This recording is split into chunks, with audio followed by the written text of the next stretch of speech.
Due to a ruptured eardrum from childbirth, I developed sudden sensory neural hearing loss. My husband swore he would take care of me for the rest of my life, promising to never leave me. My best friend also held my hand and cried, vowing to be my child's godmother. However, on our wedding anniversary, I unexpectedly regained my hearing and overheard my husband and son's true feelings. "I don't want a deaf mom," my son said.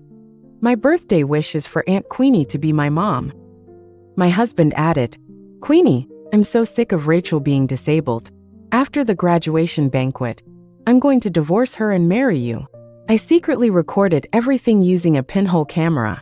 Then, I signed up for a volunteer teaching program in a remote area to care for hearing-impaired children. On the day of the graduation banquet, my husband and son searched everywhere for me, frantically calling my phone. I timed the surveillance footage of them discussing abandoning me to be projected onto the hotel's large screen. "Actually, I can hear," I said. 1. I hadn't even had a chance to take off my apron when I heard Raymond, my husband, and Quincy, my son, talking. Queenie, my best friend, covered her mouth and giggled. "Quincy, darling, you're so cute. Do you like me more or Rachel?" "Of course it's you, Aunt Queenie," Quincy replied. "You're so much younger and prettier than my mom. Everyone at the parent-teacher conference said you looked great." Their words pierced my heart like a knife. I looked down at the blisters on my fingertips, a result of cooking Quincy's favorite sweet and sour fish. Then I looked up and saw him holding Queenie's hand, complimenting her beautiful nails. Raymond squinted his eyes, a sneer playing on his lips. He noticed my dejected expression, and a fleeting look of contempt crossed his face. He signed to me, telling our son how much he liked the food I cooked. He told me to hurry back to the kitchen and serve the rice. Queenie chimed in. "Raymond, I think Rachel is doing a great job as a housewife. I'm not as good at cooking as she is. I only know how to accept gifts from you. You don't have to do any of this," he said, his voice dripping with indulgence. "If it weren't for her guilt-tripping me into marrying her, Rachel, a deaf woman, would want to marry me? It's an honor for her to be even a maid." Right in front of me, they ruthlessly mocked the years of dedication I had given to our family. I swallowed the lump in my throat, clenched my palms, and watched as he made a nonsensical translation and got up to go to the kitchen. In my panic, I knocked over the chopsticks on the table. As I bent down to pick them up, I saw something under the table. Queenie's leg was rubbing against Raymond's pant leg, and he didn't stop her. I covered my mouth and tears streamed down my face. The pair of bright red high heels she was wearing was the exact pair I had been begging him for on our wedding anniversary. But every time he refused, saying that we had a lot of expenses raising a child. It turned out that it wasn't that we didn't have the money, but that I wasn't worthy. When I stood up again, my son Quincy signed to ask if I was okay, but what he said was, "You're so useless. How could I have such a waste of a mom? You're so embarrassing." There was an almost cruel innocence in his eyes. His carefree smile felt like a dagger piercing my heart. It left me wounded all over. 2. As I returned with the food, I realized that my seat was directly opposite the three of them. The table was divided into two sides. Quincy, wearing a birthday hat, sat in the middle, with Queenie and Raymond on either side of him. And I was on the other side, watching this happy family like an outsider. "You're getting slower as you get older," Raymond said with a smile, taking the bowl from my hand. He thought I couldn't hear him, and he said hurtful things without hesitation. The next second, Queenie took out a delicate pendant and put it around Quincy's neck. "Of course our lovely Quincy deserves the best and most expensive gift." She stroked his head and looked at me leisurely. She signed to me and asked what I had prepared for Quincy. I clutched the amulet in the pocket of my apron, feeling ashamed. Having been a housewife for so many years, and without any extra income, I could only rely on handmade crafts as gifts. Remembering how Quincy had praised my hand-knitted scarves in previous years, I took a deep breath, plucked up the courage and showed him the amulet I had made for 3 months. "Quincy, I made this myself. I hope you like it." I watched nervously as his expression changed from uncertain to satisfied. Quincy signed that he liked it very much, but what he said was completely different. "It's just another worthless thing. No one would want it even if you threw it in the trash." The contrast between the smile on his face as he accepted it and his dismissive words was bizarre. I then remembered that I had regained my hearing, and I thought back to those years when I celebrated his birthday. He always mumbled something I couldn't understand. Seeing Raymond agree that he should only accept expensive gifts, I finally understood why I had never seen Quincy use anything I had made by hand.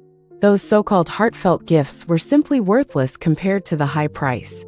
I turned my head away, trying to hold back my tears, and before I could digest the bitterness of discovering the truth, I was scolded with a barrage of hand gestures. Raymond frowned and kept patting Queenie's back, who was coughing. Quincy also helped her breathe by stroking her chest. "How did you cook this? You didn't even remove the fish bones. You stay at home all day and can't even cook a decent meal. Mom, it's all your fault. You made spicy fish head again and made Queenie cough." This time, their words finally matched their hand gestures. However, it was to blame me. I found it a bit funny, and I was about to retort when Queenie jumped out to play the good guy. With red eyes, she comforted me. I'm fine. Rachel has worked so hard to make this big table of food. It's my fault. I'm so weak that I can even be choked by a fishbone." She never mentioned that it was she who asked me to cook this dish. This weak posture made the father and son even more towards her. Raymond grabbed the car keys and helped her out, while Quincy helped her carry her coat. Before leaving, he reminded me to hurry up and wash the dishes. The table was a mess, with the cake remains in the center and the candles burned out. I looked at the empty living room, my heart feeling desolate.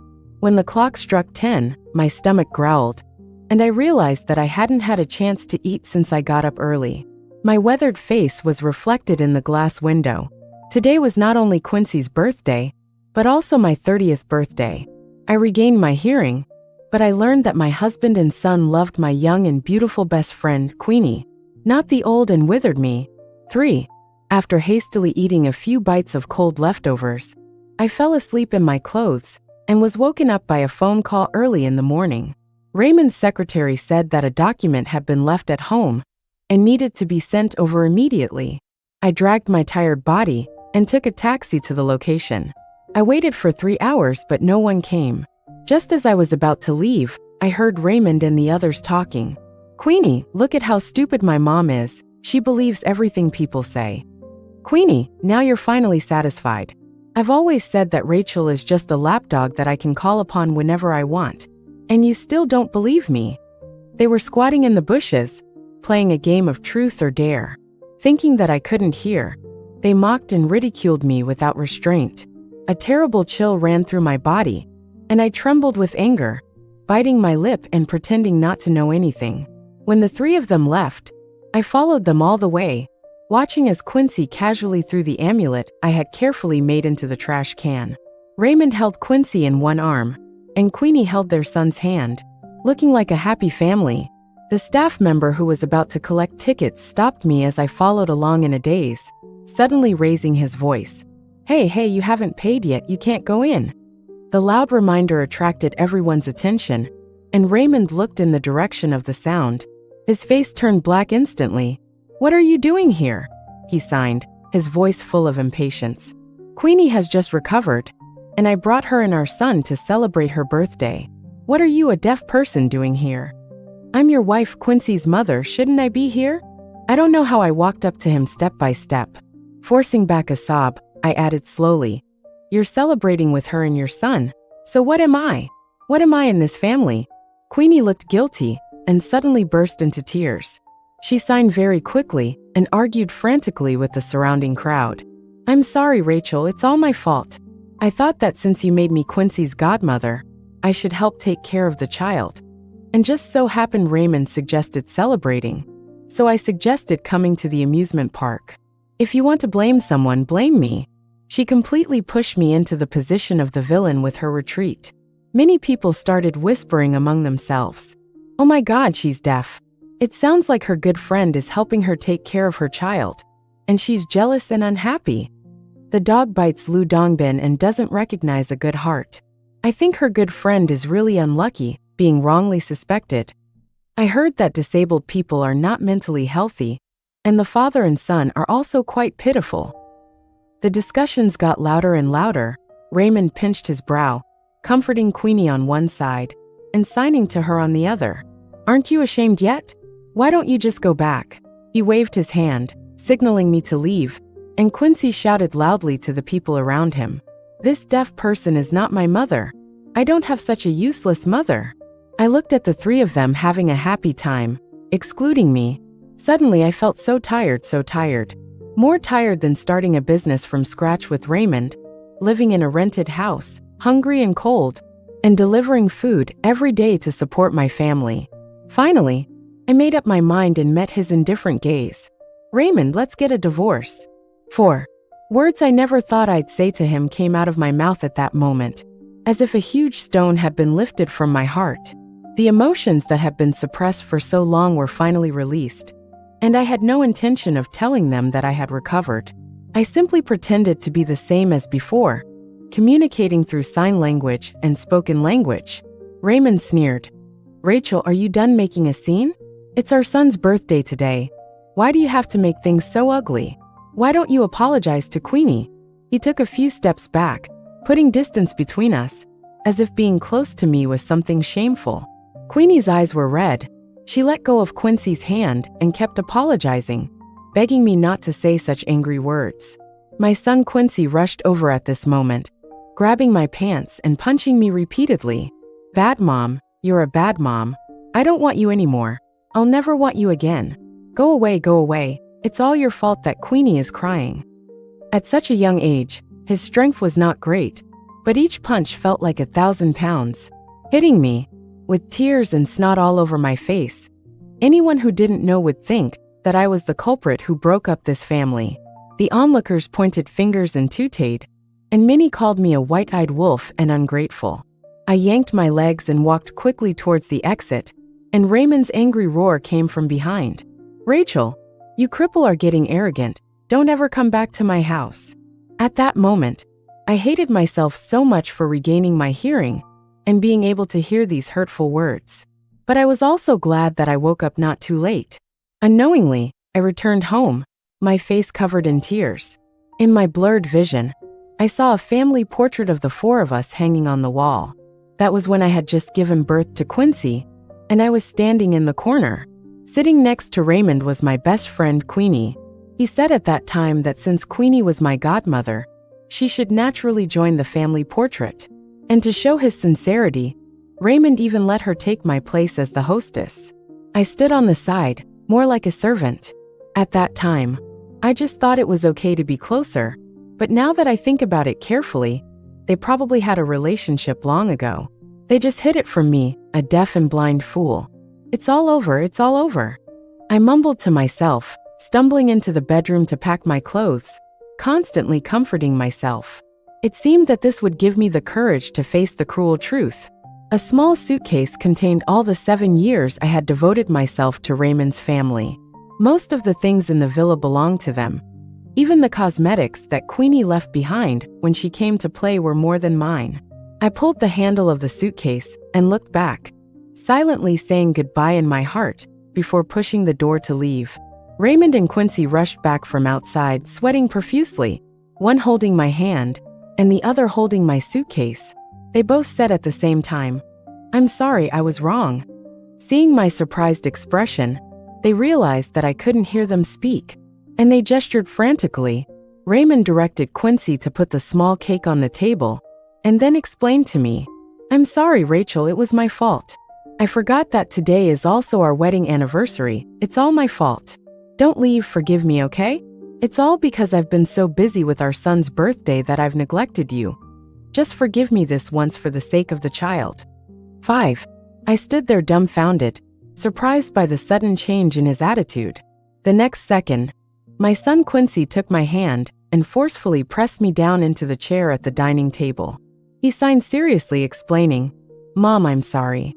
I was teased by my classmates for having a deaf mom, so I wanted Aunt Queenie to be my mom. Dad has already educated me, and I won't do that again." He took the dirty amulet out of his pocket. "I know you saw the amulet in the trash can, Mom. I didn't throw it away on purpose.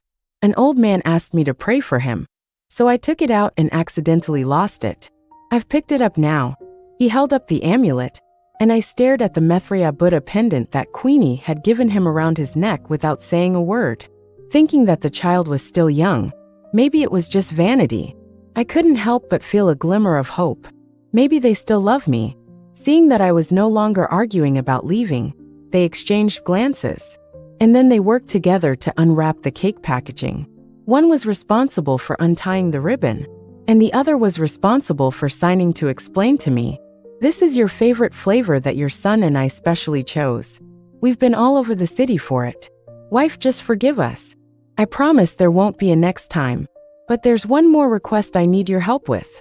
The cake was completely revealed in front of me, a bright yellow, sprinkled with mango pieces. Suddenly, I felt like I had fallen into an ice cave. Queenie's favorite was mango flavor. I'm allergic to mangoes, and they all forgot. Raymond didn't notice the disappointment that flashed across my eyes, but continued to talk. Queenie skipped work at the hospital to celebrate her son's birthday. Now the dean has found out, and is going to be punished. My identity is special and can't be exposed. You go and explain to the dean for her. Just say that you forced her to go to the amusement park. Otherwise you will break up with her. Only in this way can Queenie, oh no, it's Queenie, keep her nursing job. Aren't you best friends? Now that your good friend is in trouble, you can't just stand by and do nothing. That would be too cold-blooded. He was worried that I would be jealous again, and even affectionately called her by her full name. Quincy followed suit, cut a large piece of cake, and placed it on a plate in front of me.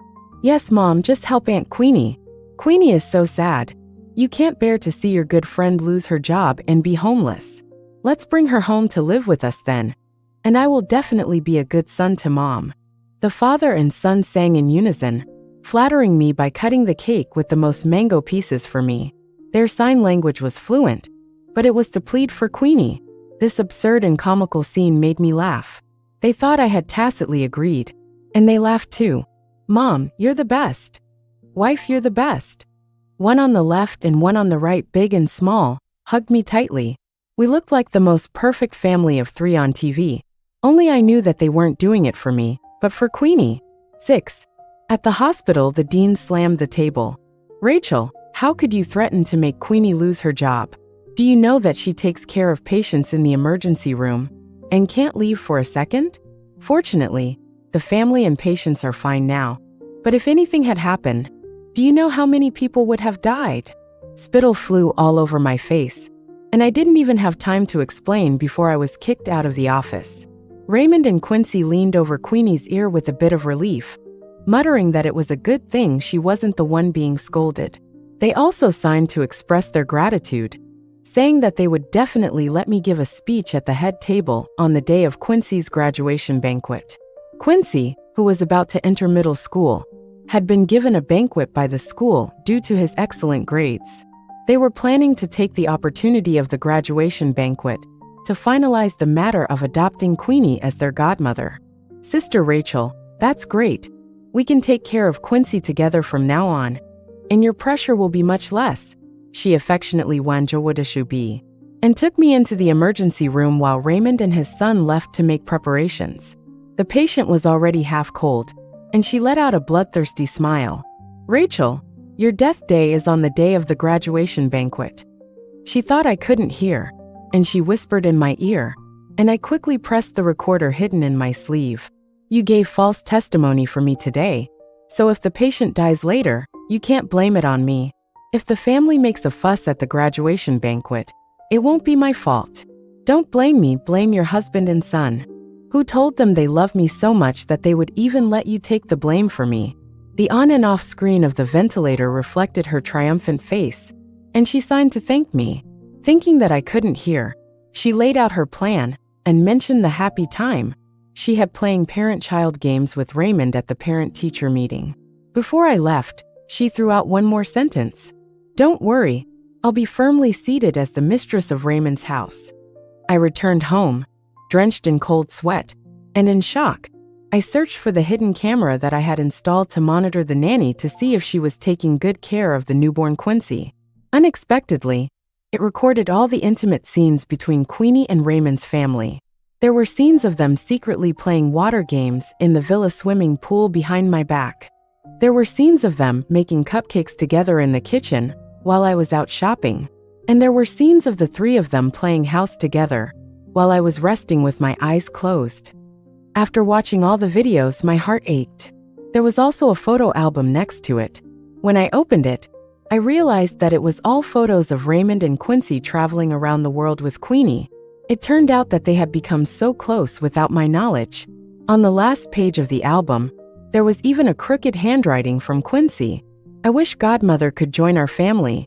I thought I would be heartbroken, but I didn't expect to feel so numb. Numbly, I contacted the hotel that arranged the graduation banquet and sent all the videos, photos, and recordings to the staff.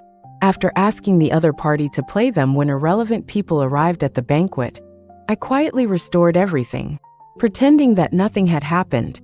And then, on the text message asking for my opinion on the volunteer teaching program for hearing-impaired children in a remote area, I replied with one word without hesitation: go. 7. On the day of the graduation banquet, I got into a taxi to the airport. Raymond and Quincy, who were busy entertaining guests at the banquet, had gone to pick up Queenie early, who had skipped work. They had planned the night before to use the same excuse, saying that I had forced her to skip work and go to the graduation banquet, and that I would take all the blame. The sound of firecrackers woke me up early in the morning, and I took out the dusty suitcase from the corner. Patrick, the person in charge, had been waiting for me for a long time and gave me a big hug as soon as we met. Rachel, welcome to join us in serving children with hearing impairments. I've heard that you were also deaf at one time, and you miraculously recovered. You'll definitely be able to get along better with the children. However, I didn't expect your husband and children to support you. I had already confessed to him that I had regained my hearing, but I hadn't revealed anything about Raymond and his son. He thought I had come with the permission of Raymond and his son. I didn't say anything, but just glanced at my boarding pass and prepared to check in my luggage. The phone rang one after another, and the WeChat messages kept coming in. Just as I was about to swipe the screen to check my flight information, a text message caught my eye. Rachel, where are you? The graduation banquet is about to start, and you're not here yet? What are you doing? Are you going to make everyone at the banquet wait for you? If you don't come, I'll let Queenie take your place at the main table. Through the domineering words, I could almost imagine Raymond typing furiously on the other end. After a long silence, I still didn't reply. Just as I was about to turn off my phone and ignore the world, Quincy sent a selfie of himself crying and sent me a text message asking if I didn't want him. Staring at the electronic watch on the screen, the AI asked if I wanted to answer the call. Finally, I couldn't bear to be ruthless and pressed the answer button. Mom, how can you do this? Aunt Queenie skipped work for you, and now her patient's family is blaming her. You come and explain it quickly, otherwise they will make a scene at the banquet. His incoherent words made me realize that the family of the deceased patient had come to make a scene.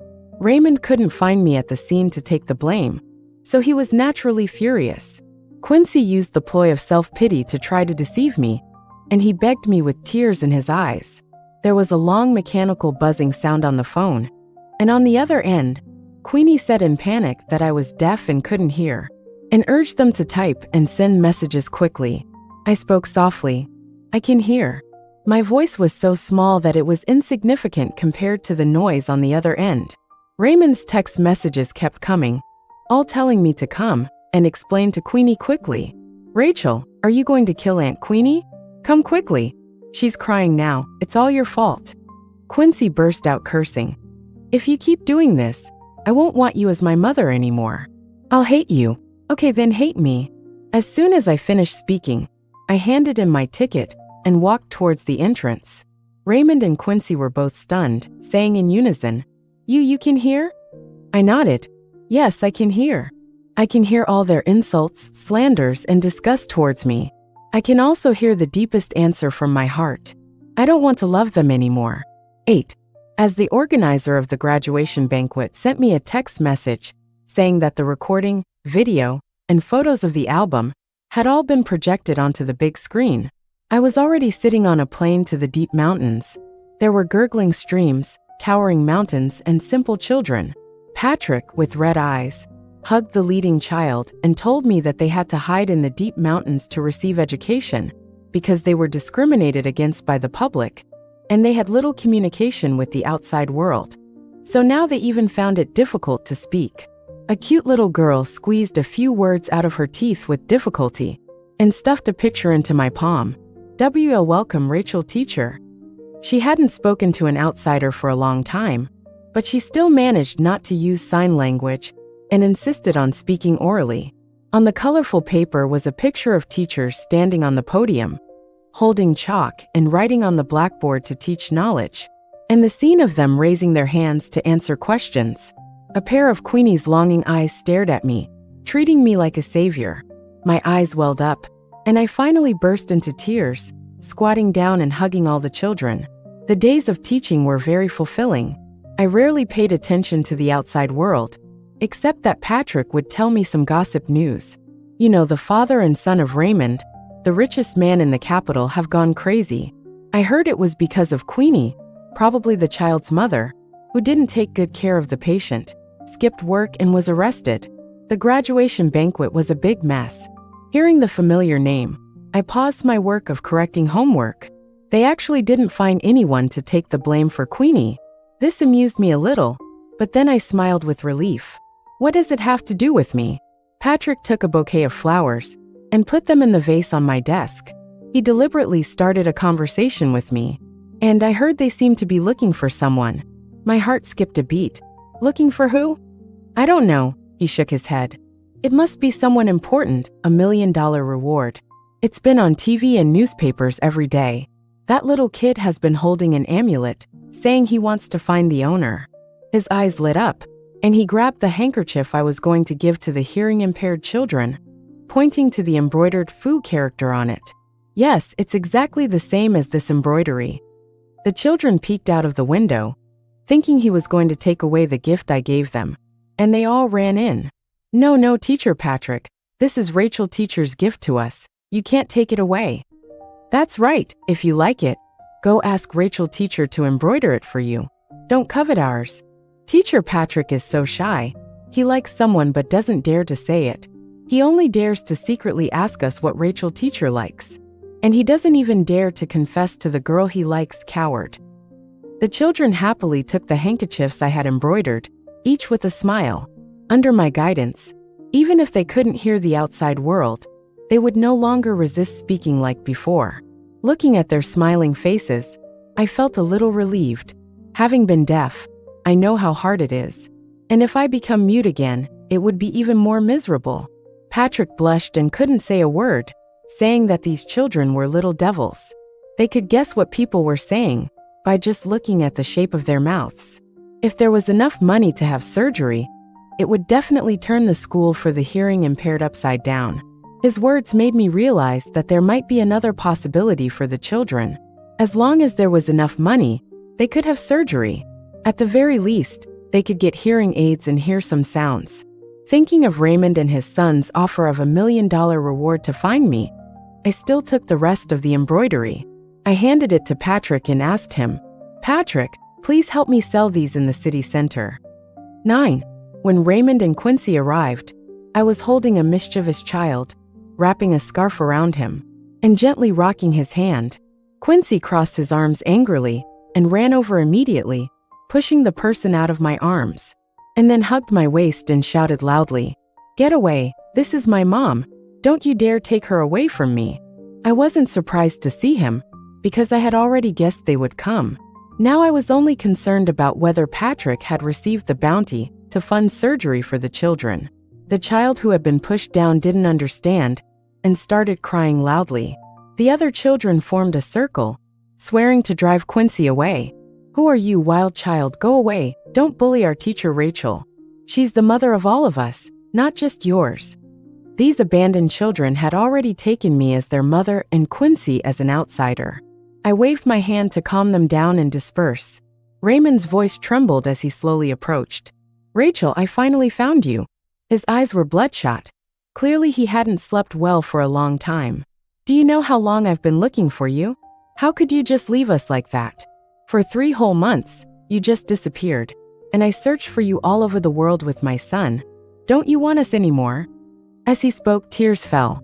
Patrick, who was ready to share the good news of Raymond's family donating $1 million with me, was stunned.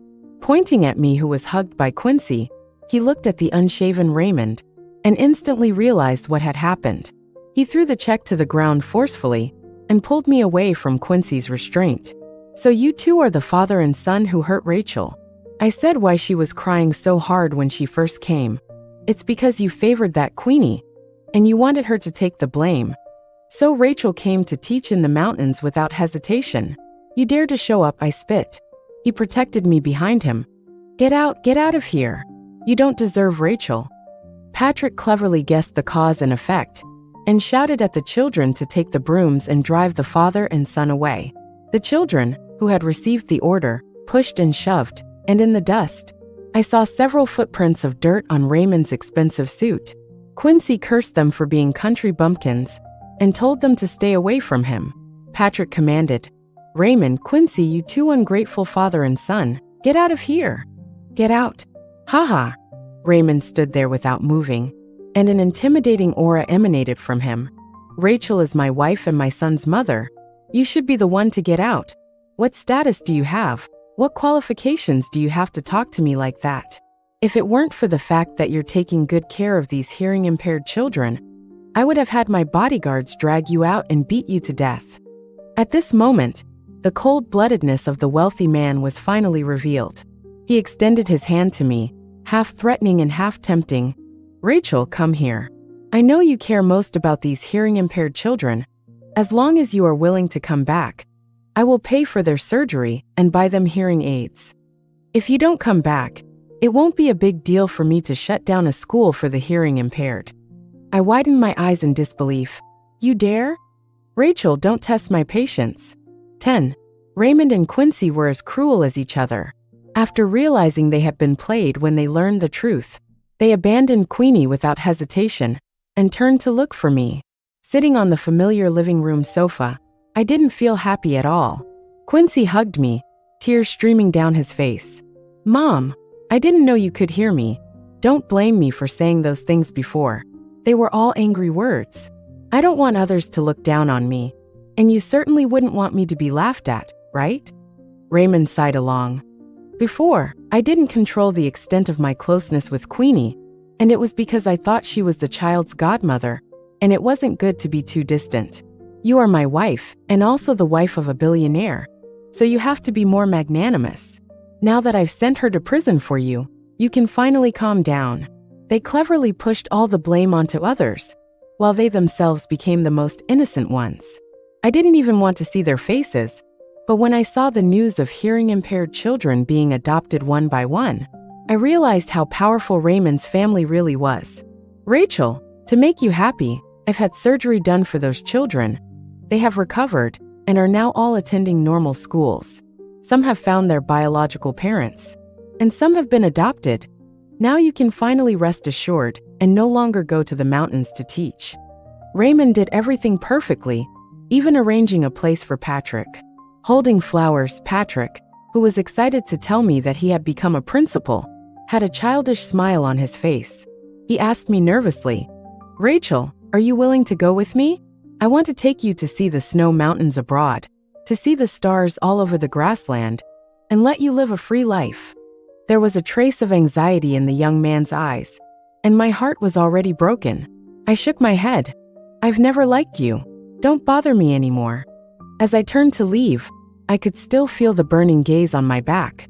Raymond smiled with satisfaction and grabbed my shoulder, affirming my answer. "Rachel, you did a great job. From now on, you will be Quincy's rightful mother." It was the child I gave birth to, and even to get the title of mother, I had to get his permission. How absurd. I took care of Raymond and Quincy's daily life just as I had before, but I never cared too much. I didn't care about Raymond's request to make me a sobering soup in the middle of the night, when he worked overtime and got drunk. And I never attended parent-teacher meetings at Quincy's school. Even at Raymond's family banquet, I always avoided it on the grounds of low status. Gradually noticing something was wrong, Raymond and his son questioned me with disappointment. Rachel, you weren't like this before. You used to care about us. Why have you become like this? Didn't I already deal with Queenie? Mom, you used to knit sweaters and scarves for me. Why don't you make them for me now?